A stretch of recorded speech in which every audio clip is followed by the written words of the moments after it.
पिछले एपिसोड में जिंदगी ने अपनी सबसे बड़ी सजा दी थी, नगीसा, जिसने टोमोया को जीना सिखाया, जिसके लिए उसने अपना सब कुछ बदला। अब वो इस दुनिया में नहीं रही। टोमोया के हाथों में एक नई जिंदगी है, उशियो, लेकिन उसके दिल में एक टूटा हुआ सपना, एक खाली घर और एक ऐसी तन्हाई है जो हर पल उसे अंदर से खा रही है। ग्लैड आफ्टर स्टोरी एपिसोड 17 एक ऐसी कहानी है जहां एक इंसान सब कुछ खो चुका होता है, लेकिन एक छोटी सी रोशनी उसकी अंधेरी दुनिया में फिर से एक बार चमकने लगती है। एपिसोड की शुरुआत होती है एक साइलेंट हाउस से। नगीसा अब नहीं रही और टोमोया, जिसे हमने पहले स्ट्रॉन्ग, लविंग और होपफुल देखा था, अब एक शेल बन चुका है। वो अपनी बेटी उशियो से इमोशनली जुड़ा ही नहीं है। उशियो अब 4 साल की हो चुकी है, लेकिन टोमोया ने उसे कभी एक बाप की तरह नहीं देखा। उसका पालन पोषण नगीसा के पेरेंट्स अकियो और सैनी सान कर रहे हैं और टोमोया सिर्फ एक नाम बनकर रह गया है, एक ऐसा इंसान जो जिंदा तो है लेकिन अंदर से मर चुका है। हर सुबह ऑफिस जाना, हर शाम अकेले वापस आना और हर वीकेंड घर में चुपचाप बैठना, बस यही उसकी जिंदगी बन गई है। एक साइलेंट मॉन्टेज होता है जहां टोमोया उशियो से दूर रहता है और उशियो बस एक छोटी सी आवाज में पापा कहकर चुप हो जाती है। उशियो अपने फादर के प्यार के लिए तरसती है, लेकिन टोमोया के अंदर अब भी दर्द इतना गहरा है कि वो उस बच्ची की आंखों में नगीसा को देख लेता है। एक दिन सैनी सान टोमोया के घर आती है। वो हंस के बात करती है, लेकिन उसके चेहरे पर भी थकान और परेशानी छुपी होती है। वो टोमोया से कहती है, तुम उशियो के पास कब जाओगे? वो तुम्हारे इंतजार में पल पल बड़ी हो रही है।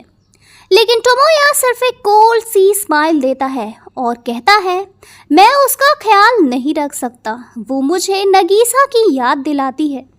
सैनी उस पल कुछ नहीं कहती, लेकिन उसकी आंखों में आंसू होते हैं। और तब आता है एक अनएक्सपेक्टेड ट्विस्ट। सैनी टोमोया से कहती है, मुझे और अकियो को कुछ दिन के लिए बाहर जाना है, क्या तुम उशियो को अपने साथ एक छोटी सी ट्रिप पर ले जाओगे? टोमोया हेजिटेंट होता है, लेकिन फाइनली हाँ कह देता है, क्योंकि उसके पास कोई और ऑप्शन नहीं होता। और फिर एक स्मॉल ट्रिप स्टार्ट होता है। टोमोया और उशियो का पहला जर्नी एक साथ। ट्रेन राइड पे दोनों एक बेंच पे बैठे हैं। उशियो खिड़की से बाहर देख रही होती है और टोमोया चुपचाप बैठा होता है। ट्रिप के दौरान हमें एक के बाद एक इमोशनल मोमेंट्स मिलते हैं। उशियो टोमोया के साथ बात करने की कोशिश करती है, लेकिन टोमोया मोस्टली साइलेंट रहता है। एक पल में उशियो अपनी छोटी हाथों से टोमोया का हाथ पकड़ती है और कहती है, पापा, मुझे तुम्हारे साथ रहना अच्छा लगता है। टोमोया एक पल के लिए फ्रीज हो जाता है। उसे समझ ही नहीं आता कि कैसे रिएक्ट करे। वो बस नज़र हटा लेता है, लेकिन उसके दिल में एक छोटी सी क्रैक पड़ जाती है। रात को जब दोनों एक होटल में रहते हैं, उशियो थक कर सो जाती है। टोमोया उसे देखता है, उसकी नींद में मुस्कान, उसका इनोसेंट चेहरा, और पहली बार टोमोया अपने दिल में एक सुकून महसूस करता है। वो धीरे से उशियो के बाल हटाता है और हल्की सी मुस्कान उसके चेहरे पे आती है। फिर एक सीन होता है जहां टोमोया पार्क में उशियो के साथ छोटा सा टॉय ग्लाइडर उड़ाता है। उशियो खुश होकर दौड़ती है, हंसती है और फिर गिर जाती है और टोमोया पहली बार हंस पड़ता है। वो मोमेंट एक बाप और बेटी के बीच की पहली दोस्ती होती है। वो हीलिंग का पहला पल होता है। ट्रिप के एंड में उशियो एक छोटी सी बात कहती है, पापा, मुझे तो रोना मना है ना? टोमोया कंफ्यूज होकर पूछता है, ये तुमसे किसने कहा? उशियो कहती है, मामा ने लास्ट टाइम कहा था, अगर कभी पापा मुझे लेने आए तो रोना मत। उसी पल में टोमोया का पूरा दिल टूट जाता है उसे याद आता है कि नगीसा ने हर चीज सोच कर रखी थी। उसे अपने बाप के लिए एक खुशी छोड़ गई है। उशियो टोमोया झुककर रो पड़ता है और पहली बार अपनी बेटी को गले लगाता है। I am sorry Ushio, I am sorry. और उशियो बस कहती है, पापा मैं आपसे बहुत प्यार करती हूँ। अब बारी है इस स्टोरी की हिडन मिस्ट्रीज को देखने का। स्नो का आना डेथ का सिग्नल। क्लैंट में स्नो कभी कभी खुशी नहीं, वो हमेशा किसी लॉस का सिग्नल होता है।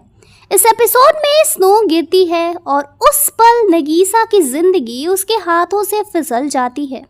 बर्फ के साथ सिर्फ मौसम नहीं बदला, टोमोया की दुनिया भी फ्रीज हो जाती है। इल्यूशनरी वर्ल्ड, टोमोया की टूटती दुनिया। जैसे ही नगीसा मर जाती है, इल्यूशनरी वर्ल्ड का रोबोट रुक जाता है, क्योंकि वो रोबोट है टोमोया और वो छोटी लड़की है उशियो। इस दुनिया में भी सब कुछ ठंड और अकेलापन बन गया है। ये दिखाता है कि टोमोया ने अपनी दुनिया छोड़ दी है। लाइट ऑर्ब क्यों नहीं आई? क्लैंट में जब भी कोई मेडिकल होती है तो लाइट ऑर्ब आती है, पर यहाँ नहीं आई क्योंकि टोमोया अभी तक अपने दर्द को फेस नहीं कर पाया। जब तक वो उशियो को एक्सेप्ट नहीं करेगा, मिरेकल नहीं होगा। उशियो का जन्म एक नई कहानी का पहला पेज। नगीसा चली गई, लेकिन अपनी सबसे प्यारी चीज छोड़ गई, उशियो। ये वही पल था जहां एक माँ ने जिंदगी दी और एक बाप ने जिंदगी से हार मान ली।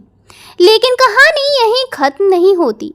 एक प्यार गया, एक नई जिंदगी आई और एक बाप अंधेरों में खो गया। लेकिन असली मिरेकल तो अब होगा जब वो बाप फिर से रोशनी देखना सीखेगा। अगला एपिसोड उस जर्नी की शुरुआत है।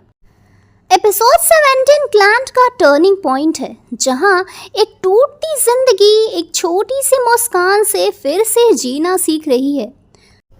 टोमोया के लिए नगीसा कभी वापस नहीं आएगी, लेकिन उशियो उसका वो हिस्सा है जिसे वो छोड़ गई थी। और अब एक बाप और एक बेटी की कहानी शुरू होती है। एक नई फैमिली जो पेन से बनी है, लेकिन प्यार से झूठी नहीं है।